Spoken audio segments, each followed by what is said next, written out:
Amigos y amigas del Arriero, continuamos en este especial, en este ciclo especial sobre el manuscrito de Huarochirí, que es una discusión que hemos estado teniendo en varios programas. Este va a ser el último, y vamos a hablar sobre dos capítulos, el 20 y el 21 del manuscrito, que abordan una serie de temas que tienen que ver con, en mi interpretación, en mi lectura, que no es la de los especialistas, con la pregunta de cuánto en realidad había penetrado la religión católica, cuánto había penetrado la evangelización en el momento en que se escribe el manuscrito, y cuánto de toda la cosmovisión, todo el modo de pensar del hombre de los Andes y su relación con la divinidad, con la naturaleza, seguía vigente.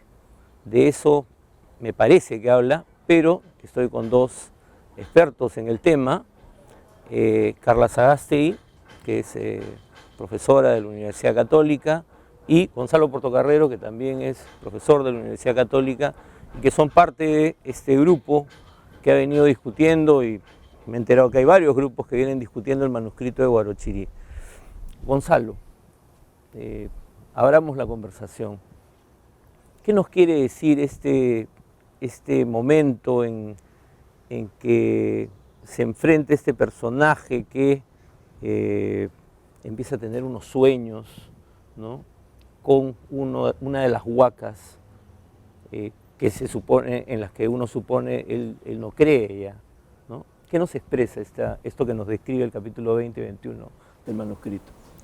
Bueno, a mi modo de ver, en estos capítulos se condensa una tensión que recorre todos los relatos de Huarochirí, y esa tensión se refiere a de un lado la imposición cristiana y de otro lado el deseo de preservar con las viejas tradiciones, ¿no? Entonces, en la subjetividad de Domingo Choquequaxa se van a enfrentar estas dos fuerzas, ¿no?, siendo la más aparente, la más visible, el deseo de conformarse, de integrarse en la nueva realidad marcada por la presencia de la nueva huaca que es Jesucristo. Pero también está presente, desde luego, la seducción de la tradición, ¿no?, la vigencia de los viejos usos, que en este caso están representados por el culto a la huaca Yoyaguancupa, ¿no? Entonces, lo que vamos a tener en estos capítulos es la narración de la lucha entre estas dos fuerzas en la propia subjetividad de Cristóbal de Choquequaxa, ¿no? Primero en el día, donde se le van a aparecer estos, entre comillas, demonios, ¿no?, estas huacas que han sido demonizadas por la enseñanza cristiana, y van a reclamarle pues fidelidad, van a reclamarle que le rinda culto, ¿no? Y él va a tratar de permanecer fiel a la nueva enseñanza cristiana, ¿no? Entonces, esto termina cuando él se refugia en la Virgen María y le pide a la Virgen María que lo proteja de estos demonios, ¿no?, de estas huacas. Y efectivamente, pues la huaca desaparece, ¿no? Pero en el capítulo siguiente la situación es más compleja y en cierto sentido más significativa, porque las huacas regresan, pero ya en el campo de lo onírico, en el campo de lo nocturno, ¿no? Y esta vez las huacas hablan y son más persuasivas, ¿no? Y al final lo que tenemos es de que las huacas se van en la noche, pero se tiene la sensación de que van a regresar, ¿no? Y que vamos a tener una combinación que podríamos llamar de indio de día, indígena de noche, ¿no? O sea, si indio es el producto del sistema colonial, es el siervo, es el vasallo, el indígena es el nativo, es el hombre que tiene una tradición, una historia, ¿no? Entonces, al final lo que tenemos es no exactamente un sincretismo, pero tenemos la coexistencia de dos tradiciones, ¿no? Y ya no con la angustia que se deja notar en el capítulo anterior, ¿no?, donde hay este enfrentamiento, esta imposibilidad de vivir las dos a la vez, sino ya en el campo del onírico y el sueño, la cosa como que se relaja, ¿no? Y esto anuncia lo que va a pasar luego en el Perú, ¿no? Carla, ¿tú compartes la lectura de Gonzalo? ¿Es una coexistencia lo que lo que se termina dando en este personaje? Mira, el tema, Javier, es bastante complejo, porque en estos dos capítulos realmente hay hay elementos que se mantienen y elementos que cambian, ¿no? Por ejemplo, un elemento que se mantiene es el enfrentamiento entre divinidades, ¿no? O sea, finalmente el enfrentamiento entre Pariacaca y Carhuincho es un enfrentamiento que se da acá entre Jesús y la Virgen con el supuesto Supay, digamos, ¿no? Entonces, en ese sentido sí hay como un elemento similar. Sin embargo, hay elementos que sí me parecen importantes resaltar, como por ejemplo el tema de los números. En Guarochirí, el número que señala el tiempo narrativo, el tiempo, digamos, es el número 5, Sí, ¿no? está Y usualmente está el presente en todo el manuscrito. Sin embargo, acá, en este relato, más bien los números son trinos, ¿no? El 3, el 6, el 9, ¿no? Entonces, me parece que ahí ya hay como un cambio más profundo, digamos, más allá de si yo tengo la creencia o no tengo la creencia. Eso por un lado, ¿no? Por otro lado, también me interesaría contextualizar un poco más el tema del sincretismo, porque usualmente con el término sincretismo se abarca cualquier combinación de creencias religiosas, digamos, o de religiosidades.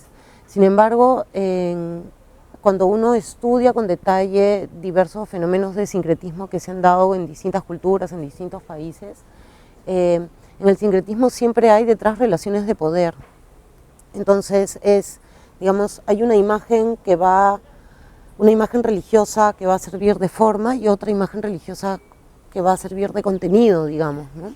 Entonces, en el caso mexicano, por ejemplo, los mexicanos utilizan a la divinidad Teotl para decir que es Dios, ¿no? Y utilizan ese mismo término. Sin embargo, en el caso peruano sí hay que hacer una traducción y es como inverso, ¿no? Huiracocha es utilizado para nombrar a Dios, ¿no? Y en realidad no les llega como a funcionar del todo y ahora, prefieren... esa diferencia que estaría expresando, esta comparación que O está sea, haciendo.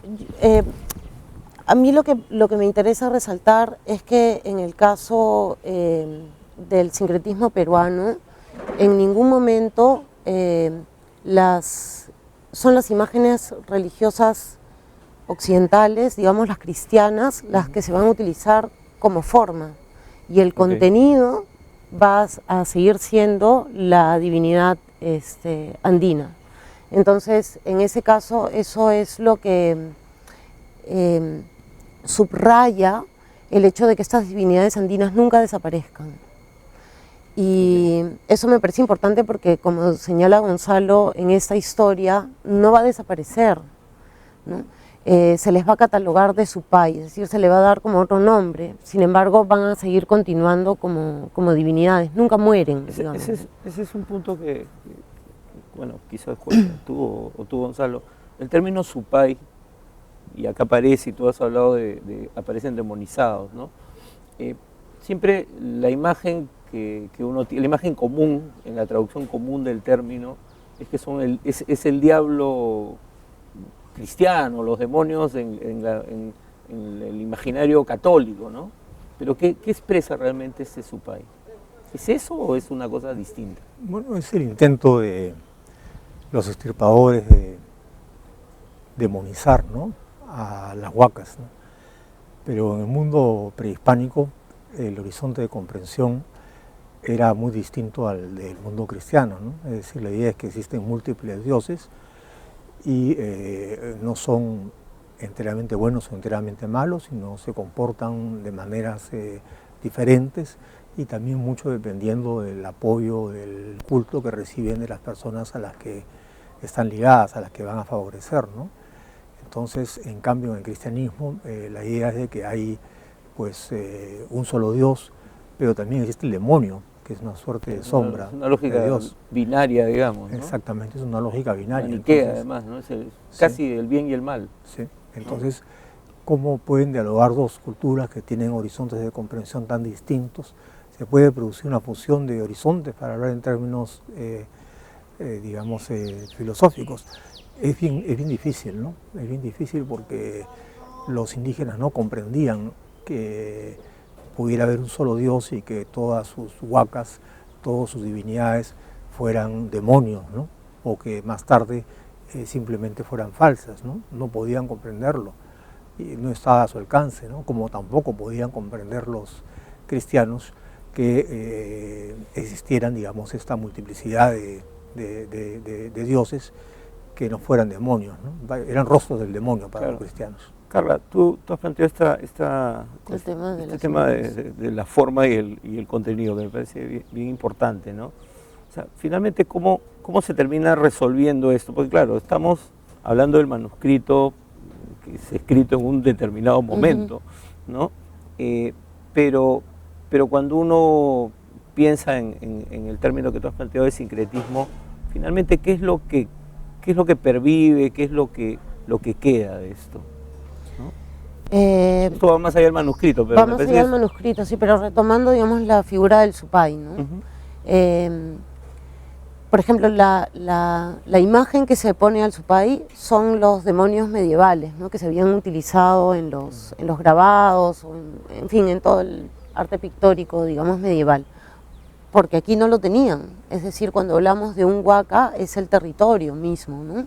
Pariacaca es una montaña, Chaupiñamca también está, digamos, vinculada a un cerro, puede ser una piedra como Chuquisuso, ¿no? Entonces el Supay lo que hace es también como darle una forma, una imagen a esta divinidad que no la tenía en términos, no sé si decir humanos o animales, ¿no? No había esa forma, digamos, para estas divinidades.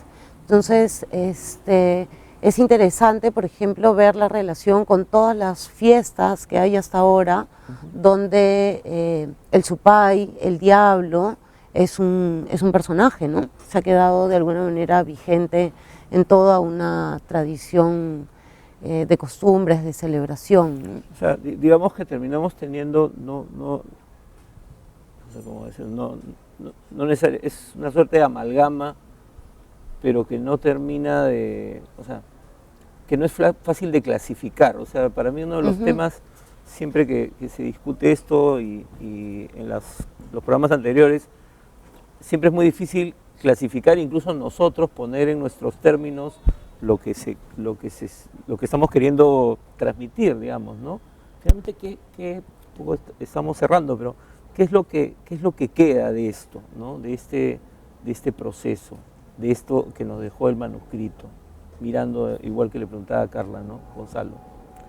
Bueno, como tú dices, es una amalgama, ¿no? Pero una amalgama que es incompleta, ¿no? Y que no termina de...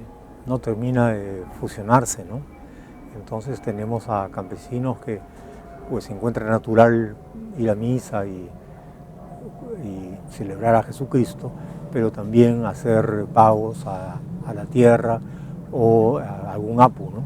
Y no encuentran que esto sea algo conflictivo o algo contradictorio, ¿no? Y que eso, digamos, es un cierto equilibrio en todo caso, o sea, no son seres desgarrados con... No, o sea, no son separados, ¿no? Es la respuesta que le daban los campesinos del Mantaro a Reas en las investigaciones que hizo el año 50, ¿no? Cuando él les preguntaba, ¿no?, cómo podían hacer las dos cosas a la vez, y ellos les respondían de que no encontraban esto como algo conflictivo o algo problemático, sino algo natural, ¿no? Porque de un lado existían los sapos y de otro lado existía Jesucristo, y era lo lógico, ¿no? Me quedo con esa última frase de Gonzalo, ¿no?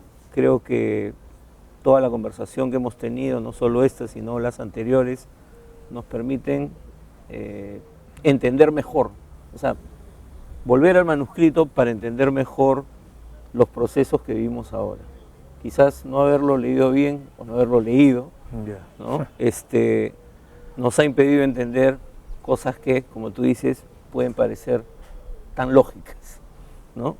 Y quizás el manuscrito debería leerse en la escuela.